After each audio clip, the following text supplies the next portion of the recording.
Sir, முதலமைச்சருடைய அறிக்கை அவர் சும்மா ஒரு 2 வரியில கேட்டுட்டு போயிட்டாரு. ஆனா முதலமைச்சருடைய அறிக்கை ரொம்ப காட்டமான ஒரு பதிலடியை கொடுத்திருக்கிறார்.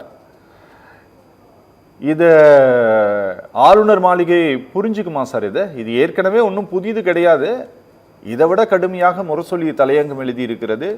முதலமைச்சர் பல மேடைகளில் பேசியிருக்கிறார். திரும்ப திரும்ப இதை சொல்ல வேண்டிய ஒரு தேவையையும் கட்டாயத்தையும் ஆளுநர் மாளிகை உருவாக்கி கொண்டே இருக்கிறதா சார்? முதல்ல எல்லோருக்கும் என்னுடைய வணக்கம். நம்முடைய தமிழ்நாட்டு கவர்னர் அவர்களுக்கு தமிழ்நாட்டில் இருந்து கொண்டு என்னென்ன இரிட்டேஷன் கொடுக்க முடியுமோ அவ்வளோத்தையும் கொடுத்து கொண்டிருக்கின்றார். ஒரு நியாயமற்ற முறையில இங்கே நடந்து கொண்டிருக்கின்றார் என்பதுதான் நன்றாகவே தெரிகின்றது. வேற எந்த கவர்னரும் இந்த மாதிரி ஒரு மோசமான ஒரு செயலாக்கத்தை செய்து கொண்டிருப்பதாக தெரியல. நேற்று பேசி இருக்கின்றது, அந்த வீடியோவே பார்த்தேன். அவர் பேசுறது தமிழ்நாடு யாருடன் போராடும், யாருடன் வெல்லும் அப்படின்னு. நான் கேட்கிறேன், வேணும்னே அதாவது நேற்று எங்க பேசி இருக்கின்றார் என்றால், அந்த வள்ளலாருடைய பிறந்தநாள் அன்னைக்கு வள்ளலாரை பற்றியும் திருவருட்பாவினுடைய சிறப்பினை பற்றியும் பேசுவதற்காக போயிட்டு அங்கே இது போன்ற விஷ விதைகளை தூவிக்கொண்டே இருக்கிறது என்பது வழக்கமாக போயிடுது அவருக்கு. எல்லா நேரத்திலையும் எந்தெந்த நேரத்திலாம் இருக்க முடியுமோ எப்ப பேசுறாரோ அப்பெல்லாம் வாயிலிருந்து விஷம் தான் வருகின்றது. ஆகவே இது ஐ திங்க் அவருக்கு பிடிக்கலன்னா, அவருக்கு தான் பிடிக்கலன்னு தெரியுது. தமிழ்நாட்டை கண்டா பிடிக்கல. பிடிக்காம தமிழ்நாட்டிலிருந்து தமிழ்நாடு கொடுக்கக்கூடிய பணத்துல அவர் சம்பளம் வாங்கி கொண்டு எல்லா விதமான சுகங்களையும் அனுபவித்துக் கொண்டு தமிழ்நாட்டை பற்றியே மோசமாக பேசுவது என்பது நிச்சயமாக இயற்கை இயலாத ஒன்று. ஆகவே அவருக்கு ஒரு நல்ல மார்க்கம் என்னன்னா, உள்ளொன்று வைத்து வெள்ளப்பெருமார் சொல்லுவார், உள்ளொன்று வைத்து புறவொன்று பேசுவார், உறவு கலவாமை வேண்டும்னு. அவரோட ஒரு உறவும் வேண்டாம், ஒட்டும் வேண்டாம். ஏன்னா இந்த மாதிரி அதையும் அவர் படிச்சிருக்கணும்னு நினைக்கிறேன்.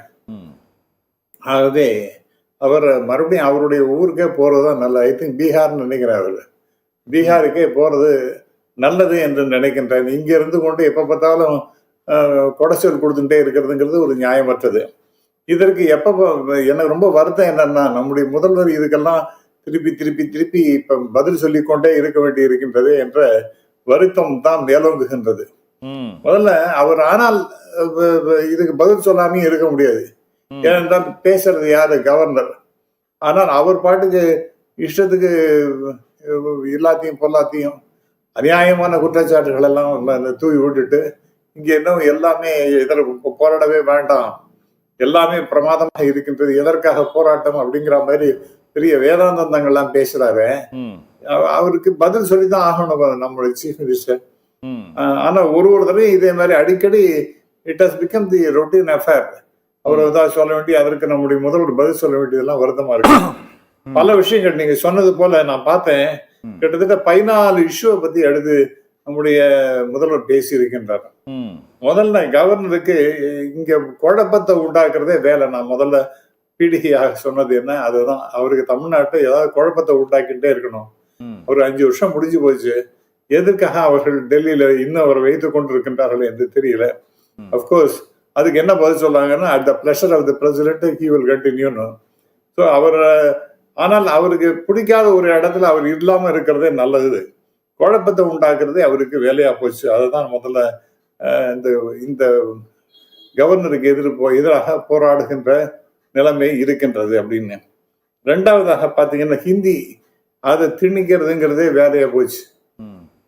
டெல்லியிலேருந்து ஹிந்தி அப்படிங்கறத திணிப்பதே. ஏதாவது நம்ம ஹிந்தியெல்லாம் நீங்க ஒத்துக்கல அப்படின்னு சொன்னா, மும்மொழி கொள்கையை ஒத்துக்கலைன்னா நான் உங்களுக்கு பணம் கொடுக்க மாட்டேன் அப்படின்னு சொல்லிட்டு ஒரு தைரியமாக ஒரு மத்திய அமைச்சர் இங்கேயும் பேசுறார், நாடாளுமன்றத்திலையும் பேசுறார் அப்படின்னா, அத்தகைய ஒரு திமிர்தண்டித்தனமான பேச்சு அதெல்லாம் நாம கேட்டுக்கொண்டு சும்மாவே இருக்க முடியுமா? ஆக எதிர்த்து தான் போராட வேண்டும். மூன்றாவதாக பாத்தீங்கன்னா, இந்த மதமான மறுபடியும் வள்ளலாரை பத்தி சொல்றேன். மதமான பேய் பிடியாது இருக்க வேண்டும் அப்படிங்கிறார். இன்னைக்கு எதுக்கு எடுத்தாலும் மதம் மதம் மதம்ங்கிற ஒரு மதத்திலேயே ஊறி போயிருக்காங்க. ம். எந்த இஷ்யூ எடுத்திருந்தாலும் இங்க ஒரே மதத்தை உடனே மத கலவரத்தை ஏற்படுத்துறது, ம். ஒரு சின்ன ஒண்ணு சம்பந்தம் இல்லாம இந்த இந்து மதம், ம். அந்த மதம், இந்த மதம் சொல்லிட்டு மத கலவரத்தை உண்டாக்குறதுக்கே முனைப்பாக செயல்பட்டு கொண்டிருக்கும் போது அதற்கு எதிராக பேசணுமா வேண்டாமா? ம். அடுத்ததாக அதுக்கு எதிர்த்து போராடத்தான் செய்யணும். அடுத்ததாக பாத்தீங்கன்னா இந்த கோஆபரேட்டிவ் ஃபெடரலிசம்ங்கிறதுக்கு அர்த்தமே இல்லாம பண்ணிட்டாங்க. அது வெறும் கான்ஸ்டியூஷன்ல தான் இருக்க ஒழிய, பட் அதுக்கு அர்த்தமே இல்லாம மத்திய அரசு செயல்பட்டு கொண்டிருக்கின்றது. ஆகவே அதை எதிர்த்து போராட வேண்டும். அப்ப நமக்கு கொடுக்க வேண்டிய தொகையை கொடுக்கறதும் கிடையாது, நமக்கு இருக்கக்கூடிய உரிமைகளை பறிக்கிறது, இந்த மாதிரி எல்லாம் பண்றதுங்கிறது ஏற்றுக்கொள்ள முடியாத ஒண்ணு. அடுத்ததாக பாத்தீங்கன்னா மாநில சுயாட்சி, மத்தியில் கூட்டாட்சி நாம் பேசிக் கொண்டிருக்கின்றோம். ஆனால் நமக்கு உரிய அட்லீஸ்ட் நமக்கு தேவையான கொடுக்க வேண்டிய அந்த உரிமைகளை கூட எல்லா விதத்திலையும் பறித்து கொண்டிருக்கின்றது அப்படின்னு பாத்தீங்கன்னா அதை எப்படி நம்ம ஏத்துக்க முடியும்? அடுத்ததாக இங்க தொழிற்சாலைகள்னா வரணும் அப்படின்னு நம்ம ரொம்ப கஷ்டப்பட்டு என்னென்ன தலையால தண்ணி குடிச்சிட்டு இப்ப நம்ம முதல்வர் அவர்கள் அங்கேயும் இங்கேயும் ஓடி ஃபாரின் டைரக்ட் இன்வெஸ்ட்மெண்ட்ஸ் நான் கொண்டு வந்து இங்க புதிதாக ஃபேக்டரிஸ் நான் கொண்டு வரணும்னு முயற்சி செய்யும் பொழுது வேற ஒரு விதமாக போய் ரூட்ல போய் அது இங்க வரவிடாமல் பண்ணி குஜராத்துக்கு கொண்டு போற மாதிரி எல்லாம் செய்து கொண்டிருக்கின்றார்கள். இந்த அநியாயம் இந்த நாட்டிலே அநியாயம் அப்படின்னு ஒரு சினிமா பாட்டு ஒன்று இருக்கு, பழங்கால பாட்டு. அந்த அநியாயங்கள்லாம் இங்க நடந்து கொண்டிருக்கின்ற, அதை பத்தி நம்ம போராடணுமா வேண்டாமா? அடுத்ததாக பாத்தீங்கன்னா இந்த நீட் என்கின்ற தேவையில்லாத ஒரு நுழைவுத் தேர்வு, அதை ஒழிச்சு கட்டணும் அப்படின்னு பார்த்தா அதை எவ்வளவு முயற்சி பண்ணாலும் அதற்கு மிகப்பெரிய முட்டுக்கட்டையாக, அதாவது நம்மகிட்ட அந்த அதிகாரம் இருக்கின்றது அப்படிங்கிறதுனால நம்முடைய கேலி கூதா நம்ம நடிச்சுட்டு இருக்காங்க. அவங்க வேண்டாம்னு சொல்லிட்டு இருக்கோம்னா அவங்க என்ன பண்றாங்க, அதுக்கு உரிய பர்மிஷன் கொடுக்காமல் கேட்டா கேலித்தனமா பேச வேண்டியது. நீங்க தான் ஏதோ உங்கள்கிட்ட சாவி எல்லாம் இருக்கு, அந்த திறவுகோல்லாம் உங்க கையில இருக்கு, ஆகவே அதை நீங்க விஷயம் திறக்க வேண்டியதானே கிண்டலா பேசுறது, ஸ்டம்பிளிங் பிளாக் இருந்து கொண்டு பேசுறது, இதெல்லாம் அநியாயமான. இதுக்கு எதிர்த்து போராடணுமா வேண்டாமா? அப்புறம் டீலிமிட்டேஷன் சொல்லிட்டு லோக்சபால எவ்வளவு சீட் வர போறதுன்னு நமக்கு கன்ஸ்டபிளா குறைய போகின்றது என்பதை பத்தி ஒரு 2 வரி அவரு கேட்டதற்கு இவ்வளவு கடுமையான ஒரு அறிக்கை தர வேண்டிய தேவை இருக்குங்களா சார்?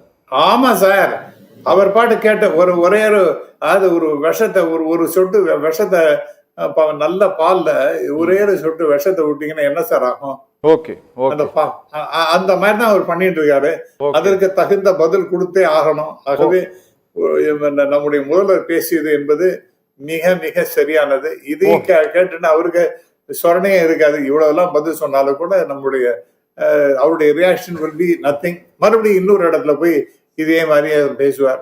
சரிங்க சார், அநியாயமாக நடந்து கொண்டிருக்கு. ஓகே சார், ஓகே, பேசலாம் சார். ராமசுப்ரமணியம் சார், நான் இதை 2வது சுற்றுல இதை உங்ககிட்ட கேட்கணுங்கிறதுக்காக தான் நான் முதல் சுற்றுல இதை கேட்கல சார். இந்த அறிவியல் மனப்பான்மையை விதைக்கும் கல்வி நிலையங்களுக்குள் சென்று மூட நம்பிக்கைகளையும் புரட்டு கதைகளையும் சொல்லி இளம் தலைமுறையை நூற்றாண்டு பின்னோக்கி இழுக்கும் சதிக்கு எதிராக போராடும் அப்படின்ட்டு தமிழ்நாட்டினுடைய முதலமைச்சர் ஆளுநருக்கு பதிலடி கொடுத்திருக்கிறார்.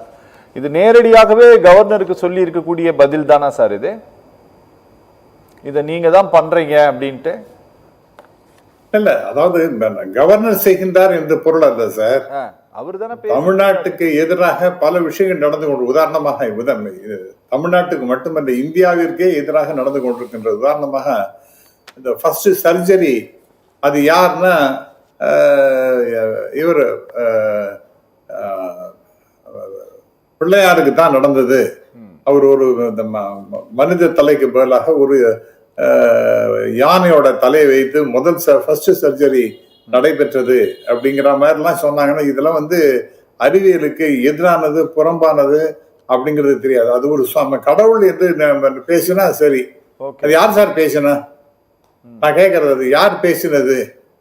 இது அறிவியலுக்கு புறம்பானதா இல்லையா? ஆகவே இது போன்ற பல நிகழ்வுகள் இருக்கின்றது. அப்படின்னா அதெல்லாம் செய்யக்கூடிய ஒரு அரசாங்கத்தோட நாம போராடித்தான் ஆகணும். அது செய்கின்றது என்பது மத்திய அரசு அல்லது ஒன்றிய அரசு நாம் என்று சொல்லுகின்றோமே, அதோட நாம் எதிர்த்துதான் போராடித்தான் ஆகணும். ஆகவே இது வந்து கவர்னருக்கு தனிப்பட்ட முறையில ஒண்ணு போராட்டம் கிடையாது. இரண்டாவதாக தமிழ்நாடு மிகப்பெரிய வளர்ச்சி கண்டு கொண்டிருக்கின்றது. அது இதுவரைக்கும் சார் இவருடைய பேச்சு இன்னொன்னு பாத்தீங்கன்னா, இன்னைக்கு இந்த வெறும் இந்த யாருடன் போராடம் அப்படிங்கறத இன்னொரு ஸ்டேட்மெண்ட்டும் கொடுத்துருக்காரு சார். ஏழ்மையை ரொம்ப அதிகமாகப்படுத்துங்கிறார் சார். அவருக்கு ஏதாவது தெரியுமா தெரியாதான்னு தெரியல. அவர் வந்து ஒரு IPS அதிகாரியாக இருந்தவர், ஒரு நல்ல பொசிஷன் தான் இருந்தவர். அவர் நல்ல background academically and administratively excellent background இருக்கிறவர். அவர் வந்து சொல்றாரு ஏழ்மை ரொம்ப அதிகமாயிடுதுங்கிறார் சார். இந்த UN சஸ்டைனபிள் டெவலப்மெண்ட் கோல்ஸ் அதை அதை பேஸ் பண்ணி ஒரு ஸ்டேட்டுக்கு எந்த நிலைமையில இருக்கு அப்படின்னு ஒன்றிய அரசு மத்திய அரசு ஒரு புள்ளி விவரத்தை கொடுக்குறது சார். இந்தியாவிலேயே ஏழ்மையை ஒழித்த முதல் நிலைமை யாருன்னு பார்த்து எக்ஸாக்ட்லி அதை வந்து அவர் அந்த மாதிரி நிலைமை இருக்கும் பொழுது அது எதிராக அவர் பேசுகின்றார் என்றால் எப்படி சார் அதை ஏற்க முடியும்? மூன்றாவதாக நீங்க பாத்தீங்கன்னா அந்த UN சஸ்டைனபிள் டெவலப்மெண்ட் கோல்ஸ் பல பேராமீட்டர்ஸ் நாம ரொம்ப ரொம்ப பிரமாதமாக இருக்கின்றோம். அதாவது இன்ஃபேக்ட் நம்பர் 2ல இருக்கின்றோம் என்று பேர். அது என்ன நம்ம விட சின்ன சின்ன ஸ்டேட் தான் முதல் நிலைமையில இருக்கின்றது. அதனால கம்பேரிசன் கூட கிடையாது. ஆனால் சரி அதை ஆர்குமெண்ட் சேக் அதை நாம 2ன்னு எடுத்துட்டா கூட that's a very great achievement. And நம்முடைய பொருளாதார வளர்ச்சி என்பது 11.19ங்கிறது இந்தியாவினுடைய பொருளாதாரத்தை விட மிகப்பெரிய அளவிற்கு வளர்ந்து கொண்டிருக்கின்ற ஒரு பொருளாதாரமாக தமிழ்நாட்டினுடைய பொருளாதாரம் இன்று இருக்கின்ற. இன்ஃபேக்ட் இந்தியாவினுடைய பொருளாதார வளர்ச்சிக்கு மிக முக்கியமான காரணியாக இருப்பது என்பது தமிழ்நாடு. ஆகவே அதெல்லாம் நீங்க புறந்தள்ளிட்டு அதெல்லாம் பத்தி குறை சொல்லிட்டு இது சரியில்லை அது சரியில்லைன்னு சொன்னா என்ன சார் அர்த்தம்? அதே மாதிரி நீட்டை பத்தி பேசும்போது யாருகிட்ட அந்த சாவி இருக்கு, அந்த பூட்டுங்கிற பெரிய பூட்டு இருக்குன்னா அதுக்கு சாவி திறவுகோல் இவங்ககிட்ட இருக்குன்னு சொன்னா எப்படி வேணும்னே மிகப்பெரிய அளவுக்கு ஒரு பிளாக்கேட போட்டுட்டு நீங்க வந்து திறக்க முடியுமா பாருங்களேன், உங்களால திறக்கவே முடியலையான்னு கிண்டல் பண்றதுங்கிறது ஐ திங்க் இது வந்து அறிவியலுக்கு புறம்பான ஒரு செயலாக தோன்றது. அடுத்ததாக இந்த புள்ளி உரங்களை சொல்ற போது நமக்கு இவ்வளவு கொடுத்தாங்க அவ்வளவு கொடுத்தாங்கன்னு பேசிக்காக நம்ம தமிழ்நாட்டில் இருக்கக்கூடிய பாரதிய ஜனதா கட்சி ஒரு விஷயத்துல பேசணும் அப்படின்னா இந்த மன்ரேகாவுக்கு பணத்தை ரிலீஸ் பண்ண மாட்டேன்றாங்க அப்படிங்கிறத பத்தி நாம பேச வேண்டாம். ஒழுங்கா கொடுக்கறதுக்கு முடியாத திணறிட்டு இருக்கோம் தமிழ்நாட்டில் அப்படின்னா அதற்கு காரணம் மத்திய அரசு தானே சார். அதோட இல்லாம நாம வந்து இந்த GSTல வருஷம் இப்பெல்லாம் 20,000 கோடி ரூபாய்கள் நஷ்டம் இருக்கு. அதை வந்து காம்பன்சேஷன் கொடுக்க வேண்டியது மத்திய அரசுடைய கடமை. இது வந்து ஜேட்லி வந்து அது வந்து பாராளுமன்றத்திலே சொல்லிடுறாரு, உங்களுக்கு ஏதாவது டெபிசிட் இருந்தா நாங்க காம்பன்சேட் பண்றோம் 5 வருஷம் கழிச்சும் கூட அப்படின்னு. அதெல்லாம் பண்ணாங்களே எங்க சார் கொடுத்தாங்க? 5 வருஷம் முடிச்சுட்டாங்க சார். கொடுக்கவே இல்லை சார். இல்ல தயவுசெய்து ப்ளீஸ் டோன்ட் இன்டர்ஃபியர். ஆகவே அது கொடுக்கவே இல்லை. ஆகவே இந்த மாதிரி ஒரு நிலைமையில இதெல்லாம் நம்ம எதிர்த்து போராடணும் வேண்டாமா? நம்முடைய ஃபைனான்ஸ் மினிஸ்டர் இதுக்காக ஒரு மீட்டிங்ல டெல்லியில போய் ஸ்பெசிபிக்கா இந்த GST குறைவான அளவுக்கு வருகின்றது என்றெல்லாம் கத்தி பார்த்தாச்சு, பேசியாச்சு. அதுக்கு ஒன்றும் பலனே கிடையாது. அப்ப எப்படி போராடணுமா என்ன பண்ண முடியும் சார்? Okay sir, okay. இதுக்கெல்லாம் என்ன செய்ய முடியும்னு சொல்லுங்க நீங்க. Okay sir, okay.